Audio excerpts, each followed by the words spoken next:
டிட்வா சூறாவளியால் பாதிக்கப்பட்ட மக்களுக்கு நிவாரணம் வழங்குவதற்காக அரசாங்கத்தின் rebuilding Sri Lanka நிதியத்திற்கு Polonnaruwa Lakbima rice mills private லிமிடெடினால் 100 million ரூபாய் நன்கொடையாக வழங்கப்பட்டிருக்கிறது.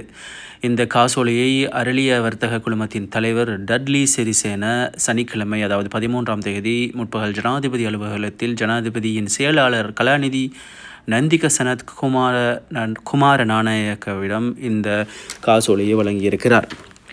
டட்லி சிறிசேனா உங்களுக்கு தெரிந்திருக்கும் முன்னாள் ஜனாதிபதி மைத்திரிபால சிறிசேனவனுடைய சகோதரர் ஆவார் இந்த டட்லி சிறிசேனா. சரி, அடுத்து செய்தியாக அனர்த்த சூழல் நிலவுவதால் அனர்த்தத்தினால் பாதிக்கப்பட்ட சிறுவர்களின் புகைப்படங்கள், காணொளிகள் அல்லது தனிப்பட்ட விவரங்களை சமூக ஊடகங்களில் அல்லது பிரதான ஊடகங்களின் மூலம் பகிர்வதை தவிர்க்குமாறு கேட்டுக்கொள்கிறோம் என மகளிர் மற்றும் சிறுவர் விவகார அமைச்சு தெரிவித்திருக்கிறது.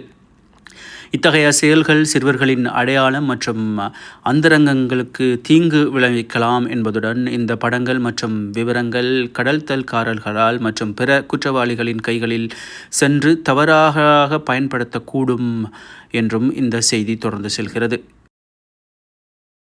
அது மட்டுமில்லாமல் களுத்துறை, இரத்தினபுரி, காலி மற்றும் மாத்தறை ஆகிய மாவட்டங்களில் இடியுடன் கூடிய மழை பெய்யும் என வளிமண்டல திணைக்களம் எச்சரிக்கை விடுத்திருக்கிறது. இந்த எச்சரிக்கையானது சனிக்கிழமை முதல் அமலில் இருக்கும் என வளிமண்டல திணைக்களம் தெரிவித்திருக்கிறது.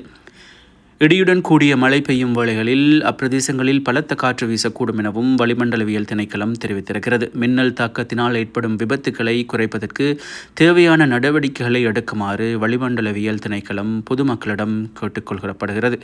அது மட்டுமில்லாமல் யாழ்ப்பாண பல்கலைக்கழகத்தில் பகுடிவதை குற்றச்சாட்டில் கைதான 19 மாணவர்களையும் தலா 1 லட்சம் ரூபாய் பெறுமதியான சரீர பிணையில் விடுவிக்க நீதிமன்றம் உத்தரவிட்டிருக்கிறது. இன்றைய தினம் கடந்த 21ஆம் தேதி பல்கலைக்கழகத்திற்குள் வெளியிலுள்ள வீடொன்றிற்கு கனிஷ்ட மாணவர்களை அழைத்துச் சென்று தாக்குதல் நடத்தி பகுடிவதையில் ஈடுபட்ட குற்றச்சாட்டில் 19 சிரேஷ்ட மாணவர்கள் கோப்பாய் போலீசாரால் கைது செய்யப்பட்டு நீதிமன்றில் ஆஜர்படுத்தப்பட்ட நிலையில் விளக்கமறியலில் வைக்கப்பட்டிருந்தனர்.